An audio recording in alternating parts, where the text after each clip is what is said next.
She was a destroyer built for speed, strength, and survival.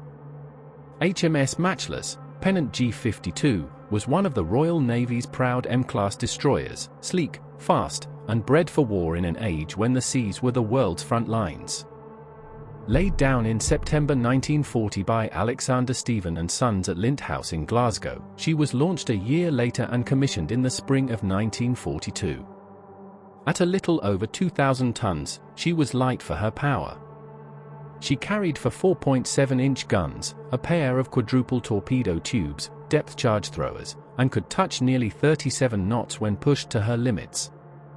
She was built to strike fast and vanish, a hunter and a shield for the convoys that fed Britain's survival. From the moment she joined the Home Fleet in early 1942, Matchless was thrown straight into the crucible. Her orders took her to the Arctic, to the frozen sea routes that carried supplies from Britain and America to the Soviet Union.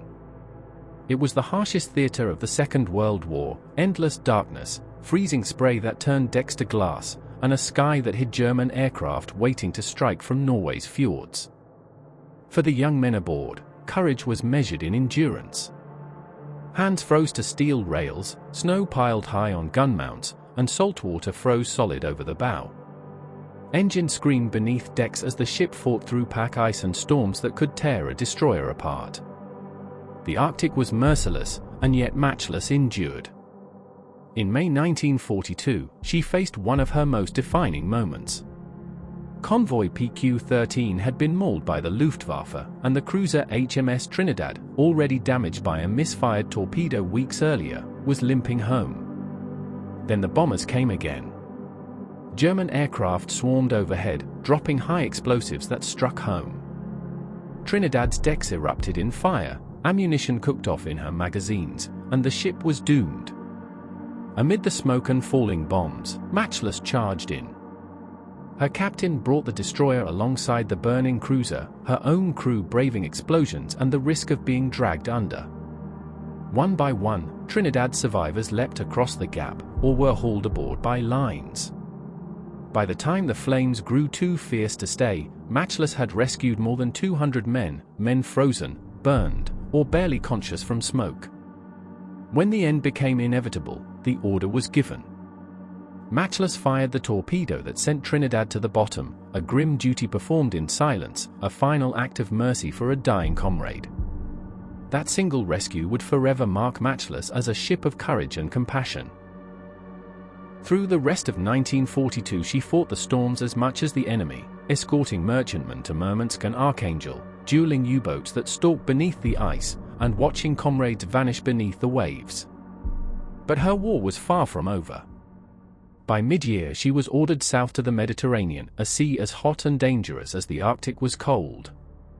The island of Malta, Britain's tiny fortress in the middle of Axis-held waters, was under siege, starving, and bombed daily. To save it, the Royal Navy launched Operation Harpoon in June 1942. On June 15, as the convoy neared Malta, Matchless hit a mine just outside Grand Harbour. The blast tore open her stern, killing and injuring men, flooding compartments, and leaving her crippled. Smoke poured from her hull as she limped into Valletta. For weeks, she lay in dock as Axis bombers pounded the city day and night. The Maltese dockyard workers and Matchless crew fought a different battle to keep her afloat. Pumps ran without rest, makeshift repairs patched holes, and gun crews stood watch through the raids. Finally, under cover of darkness, patched and disguised to resemble an Italian destroyer, Matchless slipped out of Malta and ran the gauntlet westward through Axis patrols. She reached Gibraltar battered but alive, a scarred veteran of the siege. After months of repair, Matchless returned to duty. By 1943 she was back in northern waters, once again guarding convoys to the Soviet Union. The men who served aboard her by then were veterans, young but hardened, old beyond their years. They had learned to read the moods of the sea and the sound of distant gunfire, to sleep beside engines that never stopped turning. Then came December 1943, and with it one of the last great sea battles of the war, the Battle of the North Cape. Convoy RA-55A was steaming westward from Russia when she received radar threat. The German battleship Scharnhorst had left port to intercept. Admiral Fraser's fleet closed in, using radar and coordination to trap her in the Arctic darkness. While the heavy ships, HMS Duke of York and her escorts, delivered the killing blows, Matchless and the other destroyers guarded the convoy and swept for submarines. When Scharnhorst finally went down, blazing and broken, Matchless was among those ordered to recover survivors. The sea was bitterly cold, strewn with wreckage and oil. Only 36 German sailors survived out of a crew of almost 2,000. Of those, 6 were pulled aboard HMS Matchless.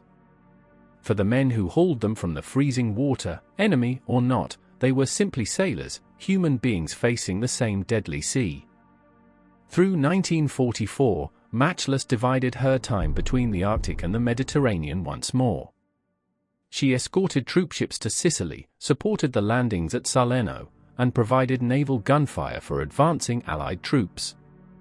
Italian bombers and fast attack boats tried again and again to reach her convoys, but her gunners, now calm and confident, met every threat. By war's end she had steamed through almost every major theater short of the Pacific. Her logbook read like a roll of endurance: Murmansk, Malta, Sfax, Salerno, the Barents Sea. Each name carried the memory of smoke and fire, of friends lost, of survival against all odds. Life aboard her was never easy.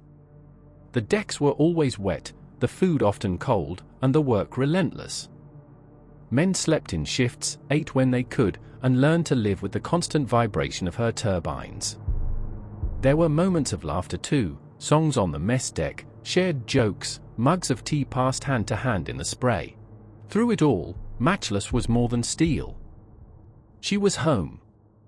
When victory finally came in 1945, her crew could look back with quiet pride. She had fought from the frozen north to the sun-scorched south, rescued the living, buried the dead, and never faltered. Few destroyers had done more, or endured so much.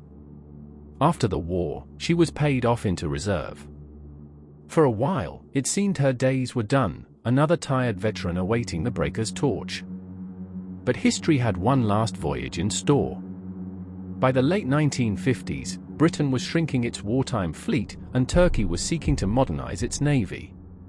Matchless was chosen for transfer.